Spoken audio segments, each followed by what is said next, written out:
मतलब सीधे सीधे कनाडा की सरकार ने एक बार फिर से इल्जाम लगा दिया है कि निज्जर नाम के प्राणी को भारत के डिप्लोमेट्स ने ही मरवाया है। बस इतना सुनना था कि भारत सरकार ने संदूक में रखी अपनी खानदानी तलवार भी निकाल ली। मोदी जी गैंग्स ऑफ वासेपुर के सरदार खान की तरह गीली भारत सरकार ने कान। नमस्ते गाइस, कैसे हो आप? प्लीज़ बताओ। आई एम फ्रॉम बांग्लादेश, तो बहुत सारा प्यार फ्रॉम बांग्लादेश एंड बहुत सारा रिक्वेस्ट है इस वीडियो बारे में। तो फाइनली मैं आ गया रिएक्शन करने के लिए। मेरा हिंदी बहुत अच्छी नहीं है because I am from Bangladesh. I am just trying for you guys, only for you guys, and I also like Hindi language. Seriously I love it. I love also Indian people. तो चलिए शुरू करिए। Original video link in description. Please subscribe office YouTube channel, subscribe my YouTube channel. Okay, let's start it and everyone please से जय Shri Ram. Let's go. तो भाई लोगों, Justin Trudeau ने ठान लिया है कि उसे भारत के हाथों अभी বাট থাম্বনেল দেখে যা হাসি পাচ্ছিল, নরেন্দ্র মোদি জি এমনে ধরছে জাস্টিন ট্রুডো রে ভাই और जलील होना है। जब से निज्जर खालिस्तानी हरदीप सिंह निज्जर का कनाडा में मर्डर हुआ था, ये तब से उनकी बेवा बनकर छाती कूट रहा है। एक साल पहले भी कनाडा की सरकार ने कहा था कि निज्जर की टिकट काटने के पीछे भारत के डिप्लोमेट्स का हाथ है। तब भी हमने बड़े प्यार से समझाया था कि कुछ भी अंट शंट मत बोलो, सबूत है तो दिखा दो, वरना मुंह में तंबाकू डालकर अपने मुंह को बंद कर दो। उस वक्त भारत ने कनाडा के एक डिप्लोमेट के पिछवाड़े पर लात मारकर उससे कहा, क्या कहा? निकल हिंदुस्तान भाई, कोई जरूरत नहीं। I love this man. मगर साल भर के बाद ये फिर से फटे हुए दूध की तरह उबाल मारने लगे। इस बार तो हद ही हो गई। कनाडा की रॉयल पुलिस ने यहां तक बोल दिया है कि निज्जर के मर्डर के मामले में कुछ Indian diplomats person of interest है और उनसे भी पूछताछ हो सकती है। मतलब सीधे सीधे कनाडा की सरकार ने एक बार फिर से इल्जाम लगा दिया है कि निज्जर नाम के प्राणी को भारत के डिप्लोमेट्स ने ही मरवाया है। बस इतना सुनना था कि भारत सरकार ने संदूक में रखी अपनी खानदानी तलवार भी निकाल ली। मोदी जी गैंग्स ऑफ वासेपुर के सरदार खान की तरह गीली भारत सरकार ने कान से पकड़ते हुए कनाडा दूतावास के सभी अधिकारियों को ऑटो में बिठाकर फिर से क्या बोला भाऊ? पहली फुर्सत में निकल। कुल मिलाकर ट्रूडो की एक गलती की वजह से दुनिया के इतने बड़े देशों ने एक दूसरे से कट्टी कर ली है। दोनों देशों के रिश्ते इतने खराब हो गए हैं कि अगली बार ट्रूडो की जगह अगर कोई और भी कनाडा का पीएम बनता है तब भी ये रिश्ते इतनी जल्दी नॉर्मल नहीं होंगे। ऐसे में क्वेश्चन ये है कि भारत की इतनी बार समझाने के बाद भी ट्रूडो की सरकार बार बार क्यों ये प्रूव करने में लगी थी कि निज्जर को भारत ने ही मरवाया है? वो निज्जर जिसके खिलाफ रेड और ब्लू कॉर्नर नोटिस भी जारी था, वो निज्जर जो कनाडा में खुलेआम खालिस्तानियों से हथियार उठाने की अपील करता था, वो निज्जर जो खुद झूठे डॉक्यूमेंट्स लगाकर कनाडा में रह रहा था, और सबसे बड़ी बात वो निज्जर जिसे कनाडा की सरकार खुद कनाडा के लिए इतना बड़ा खतरा मानती थी कि उसे नो फ्लायर्स की लिस्ट में भी डाल रखा था, उसके बैंक अकाउंट तक फ्रीज कर रखे थे। मतलब कनाडा की सरकार खुद ये मानती थी कि निज्जर कुछ ऐसा कर सकता है जिससे कनाडा की सिक्योरिटी को खतरा हो सकता है। मगर हैरानी है कि इतना सब होने के बावजूद ट्रूडो की सरकार निज्जर जैसे एक टेररिस्ट के लिए भारत जैसे इतने बड़े देश से रिश्ते तोड़ने पर क्यों उतर आई? जैसे टेररिस्ट को कनाडा में घुसने की छूट दी गई, उसे वहां पर सिटीजन बनाया गया और बाद में वहां की सरकार इस हद तक चली गई है कि उसके लिए भारत जैसे इतने बड़े देश से पंगा ले लिया गया है। तो आइए इसी मैटर पर डिटेल में बात करते हैं। वीडियो पसंद आए तो इसे अपने दोस्तों से जरूर शेयर करिएगा और चैनल को सब्सक्राइब करो। These are wanted criminals from India. You have given them visas. They have come, many of them in false documents. Hi, Canada, hi. Politics will apply there also. Right. तो भाई लोगों, बात यह है कि Canada की Trudeau सरकार पर लगातार इल्जाम लगते रहे कि वो फॉरेन इन्फ्लुएंस यानी विदेशी दबाव के आगे झुक जाती है। ट्रूडो को लोग कहते हैं कि अरे ब्रो, तेरे में तो रीढ़ ही नहीं है। इसी फॉरेन इन्फ्लुएंस की जांच करने के लिए वहां पर एक पब्लिक इंक्वायरी भी चल रही है। इस इंक्वायरी कमेटी के सामने ट्रूडो को अगले महीने पेश कर अपनी साइड भी रखनी थी। कनाडा में आमतौर पर होता यह है कि ऐसे मामले जब तक अदालत में चल रहे होते हैं तो वहां के नेता उस पर कोई स्टेटमेंट नहीं देते। लेकिन ट्रूडो की सरकार ने अपनी इमेज बचाने के लिए जानबूझकर निज्जर के मामले में वहां की पुलिस से यह स्टेटमेंट दिलवाया कि निज्जर मर्डर में भारत के डिप्लोमेट से पूछताछ हो सकती है। ऐसा करके ट्रूडो ये दिखाना चाहते थे कि देखो देखो ब्रो, अपन कितने स्ट्रांग हैं और अपने सिटीजंस को प्रोटेक्ट करने के लिए हम किसी से भी पंगा ले सकते हैं। अब क्वेश्चन ये है कि ट्रूडो ये सब क्यों कर रहे हैं? सिंपल सा जवाब है बाबू भैया, जैसे भारत में एक अरसे तक अपीजमेंट की पॉलिटिक्स होती थी, ट्रूडो भी आज कनाडा में वही कर रहे हैं। आपको बता दें कि ट्रूडो की लिबरल पार्टी ऑफ कनाडा अपने दम पर सत्ता में नहीं है। उन्हें सरकार बनाने के लिए एनडीपी यानी न्यू डेमोक्रेटिक पार्टी तक का सपोर्ट लेना पड़ा और इस न्यू डेमोक्रेटिक पार्टी के लीडर हैं जगमीत सिंह, और ये जगमीत सिंह भी खालिस्तानियों के सबसे बड़े चीयर लीडर हैं। उनके इन्हीं बयानों की वजह से भारत सरकार ने भारत में उनका ट्विटर अकाउंट सस्पेंड करवा दिया था।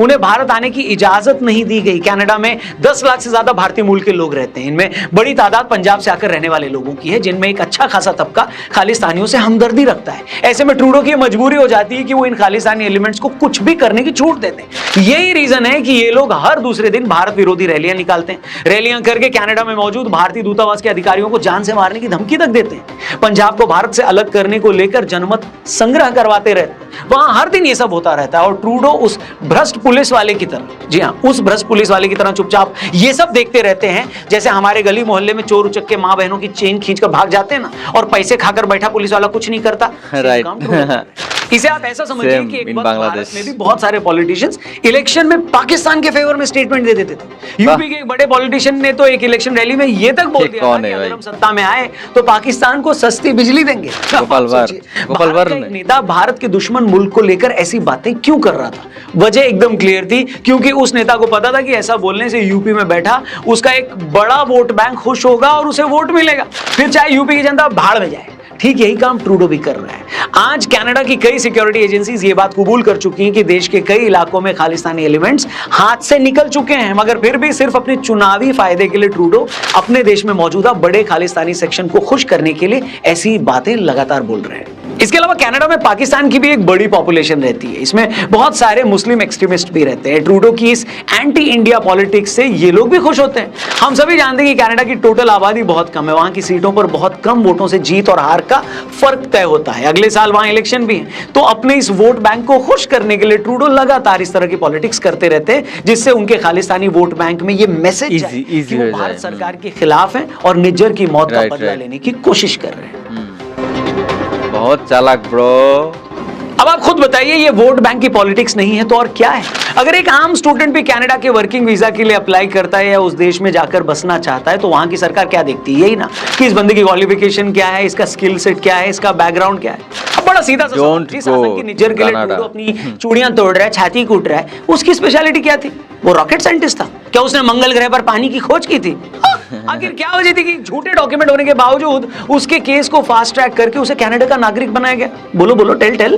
कनाडा की ग्लोबल न्यूज में छपी खबर के मुताबिक हरदीप सिंह निज्जर रवि शर्मा नाम के फर्जी पासपोर्ट पर कनाडा आया। फिर उसने झूठी कहानी बुनी कि कैसे उसे भारत में पुलिस टॉर्चर कर रही थी और भारत में उसकी जान को खतरा था। मगर कनाडा के रेफ्यूजी पैनल की जांच में उसकी कहानी फर्जी निकली और उसकी एप्लीकेशन खारिज कर दी गई। जब उसे और कुछ समझ में नहीं आया तो उसने कनाडा में रहने वाली भारतीय मूल की एक महिला से शादी कर ली, मगर बाद में पता चला कि वो शादी भी सिर्फ कनाडा की नागरिकता लेने के लिए की गई और जिस महिला से हरदीप ने शादी की थी वो तो खुद अपने पति के साथ कुछ टाइम पहले कनाडा आई थी। अब आप इस बारे में अगर कनाडा के किसी डिप्लोमेट से बात कर रहे हैं तो उसका हमेशा से वही घिसा पीटा जवाब होता है कि भैया दुनिया के किसी भी आदमी को अगर उसके देश में जान का खतरा है तो कनाडा की यही पॉलिसी है कि वो उसे अपने यहाँ शरण दे देता है। अब यही लॉजिक अगर माने तो 9/11 के हमले के बाद अगर ओसामा बिन लादेन ये बोल देता कि अफगानिस्तान में मेरी जान को खतरा है माई बाप, तो क्या कनाडा की सरकार ओसामा को भी अपने देश का नागरिक बना लेती क्या? बताइए। अगर किसी आदमी को अपने देश में घुसने देने से पहले आपके लिए उसका बैकग्राउंड कोई मायने नहीं रखता, फिर तो सद्दाम हुसैन से लेकर अल जवाहिरी तक आज सभी कनाडा के नागरिक होते। सिंपल। इसलिए निज्जर को लेकर जो जान के खतरे वाली बात बोली जाती है ना, वो सरासर बकवास है। इसी साल कनाडा में मोहम्मद शहबाज नाम का एक पाकिस्तानी पकड़ा गया था जो गलत डॉक्यूमेंट के बेस पर कनाडा में घुसा था। यह बंदा कनाडा में रहकर अमेरिका के न्यूयॉर्क में यहूदी कम्युनिटी पर हमले की प्लानिंग कर रहा था, मगर वहां मामला अमेरिका का था तो भैया फौरन उसे पकड़ लिया गया। लेकिन यही निज्जर और वो सड़ा हुआ करेले का बीज गुरपतवंत सिंह पन्नू दिन रात पंजाब को भारत से अलग करने की बात करते हैं, खालिस्तानियों से हथियार उठाने की अपील करते हैं और कोई उनका कुछ करता ही नहीं है। खुद कनाडा के बड़े न्यूज़पेपर ग्लोबल मेल ने यह खबर छापी थी कि निज्जर ने 2021 में खालिस्तानियों से हथियार उठाने की बात की थी। उसने यह तक कहा था कि जो लोग पीसफुल आंदोलन की बात करते हैं हमें उनसे दूर रहना होगा, मगर ये सब इस छिले हुए अंडे को दिखाई और सुनाई नहीं देता। कौन सा अंडा? मैं इसी की बात करूं। और तो छोड़ो, ट्रूडो सरकार पर यह भी इल्जाम लगता है कि कनाडा में चाइनीज इन्फ्लुएंस बहुत ज्यादा है, मगर जैसे ही चाइना की बात आती है तो ट्रूडो को स्नेक सूंघ जाता है। तब यही ट्रूडो और इसकी सरकार बोलती है कि नहीं, हो सकता है कि चाइना का कोई एक आध डिप्लोमेट ऐसे किसी इंसिडेंट्स में इन्वॉल्व हो, मगर इसमें चाइनीज सरकार शामिल नहीं है। ये लोग ठोक के ये बात बोलते हैं, मगर इसके उलट भारत के केस में ये लोग सीधे भारत सरकार पर सवाल उठा देते हैं। वजह एकदम क्लियर है, जहां अमेरिका के इंटरेस्ट आ जाते हैं तो वहां ट्रूडो के बाप की भी हिम्मत नहीं पड़ती कि उस पर कुछ करे। चाइना भी कनाडा को कई तरीके से मदद देता है, इसलिए ये चंपू उन लोगों के खिलाफ भी नहीं बोलते। लेकिन जहां भारत की बात आती है तो इसे लगता है कि भारत को गाली देने से कनाडा में रह रहे खालिस्तानी और कट्टर इस्लामिक खुश होंगे। अब बहुत सारे लोग ये बोल रहे हैं कि क्या इंडियन गवर्नमेंट ने सच में हरदीप सिंह का मर्डर करवाया, और हरदीप ही क्यों, परमजीत सिंह पंजवाड़ और अवतार सिंह खांडा के भी मर्डर हुए, ये भी खालिस्तानी मिलिटेंट थे, इनको भी मारा गया। कुछ लोगों का ये कहना है कि इसके पीछे भी इंडियन गवर्नमेंट का हाथ हो सकता है। अब सवाल ये होता है कि भले ही कोई शख्स मोस्ट वांटेड हो, कंट्री के लिए खतरा हो, पर क्या किसी का इस तरह कत्ल करवा देना जायज है? देखिए, पहली बात तो ये है कि अभी हमें क्या किसी को भी नहीं है पता है कि जो आतंकी मारे गए हैं उन्हें किसने मारा है। रही बात जायज या नाजायज की, तो ये बताइए भाई कि दुनिया में कौन सा ऐसा गैरतमंद देश है जो अपने लोगों को डिफेंड करने के लिए किसी भी एक्सटेंट तक नहीं चला जाएगा, किसी भी हद तक नहीं चला जाएगा? बताइए। पिछले 7 अक्टूबर को हमास के दरिंदों ने इजराइल में घुसकर 1200 लोगों को मार दिया था। उसके बाद इजराइल ने गाजा का ऐसा बाजा बजाया कि सारी धरती फ्लैट कर दी। कोई बिल्डर चाहे तो आज वहां प्लॉट काट सकता है, इतना फ्लैट हो गया है मामला। हमास को निपटाने के बाद आज वो लेबनान में घुसकर हिजबुल्लाह के पिल्लों को निपटा रहा है। मजाल है दुनिया का एक भी देश उसे ऐसा करने से रोक पाया हो। यूनाइटेड नेशंस भी बड़बड़ा कर रह जाता है, मगर वो भी इजराइल का कुछ नहीं उखाड़ पाया। उल्टा ईरान ने जब इजराइल पर कुछ दिन पहले मिसाइल से हमला किया था और यूएन के चीफ ने अपने ट्वीट में सीधे तौर पर ईरान को क्रिटिसाइज नहीं किया था, तो इजराइल ने गुस्से में आकर यूएन चीफ को ही अपने देश में घुसने से बैन कर दिया। उसने सरेआम ये बोल दिया कि ये बंदा कभी हमारे देश में नहीं घुस पाएगा। इसी तरह 9/11 के बाद जब अमेरिका लादेन को मारना चाह रहा था, तो क्या अमेरिका यूएन के पास गया था? क्या उसने लादेन पर दिल्ली की कड़कड़डुमा के कोर्ट में कोई मुकदमा चलाया था? नहीं ना, सीधे पाकिस्तान में घुसकर उसे पेल दिया था। दोस्तों, वायलेंस ना जानवरों के खिलाफ जस्टिफाइड नहीं होती, लेकिन कोई पागल कुत्ता अगर आपको काट रहा हो तो आप क्या उसे डंडे से मारेंगे या उसका सर सहलाएंगे? मतलब भाई, जब अपनी जान पर आएगी तो पहले आप अपनी जान बचाओगे ना। जब किसी सरकार को दिख रहा है कि फला देश में बैठे लोग उसके देश को बर्बाद करने में लगे हुए हैं, वो सरकार उन देशों को उनकी शिकायत भी कर रही है, वो देश उनके खिलाफ कुछ कर भी नहीं रहे और वो लोग अब भी वहां बैठे हुए हैं, उसके देश के सिटीजन्स के मर्डर करवा रहे हैं, ऐसे में वो सरकार क्या करेगी? अपने घर पर बैठकर हरि भजन गाए और ऊपर वाले से हरे कृष्ण देना, या उन लोगों से बचाने के लिए अपने नागरिकों को सुरक्षा कवच पहनाए?